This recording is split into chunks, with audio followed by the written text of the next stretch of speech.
Okay, here we go. It's time for another God time today. I brought with me just this little sheep guy that I have, a little sheep puppet, because we're going to be talking just for a second with our kids about shepherds. And we're going to look at Psalm 23, the 23rd Psalm, and verse 4. So if you have a Bible, grab it for you and your kids, and let's look at Psalm 23, verse 4. It says, "Even though I walk through the valley of the shadow of death, or even though I walk through the darkest valley, I will not be afraid, for you are with me. Your rod and your staff, they comfort me." And we don't have to be afraid. God protects us. He protects us from our enemies, and we can be brave and we can be courageous. That's what we're talking about all this month.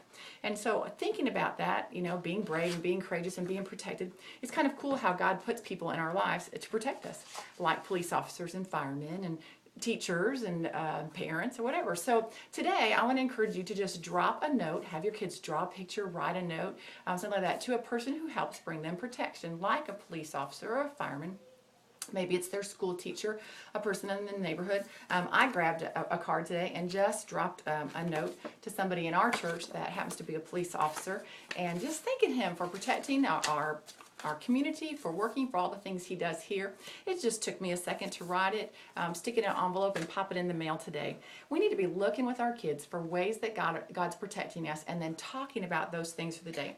When he protects us, we need to be like, thank you.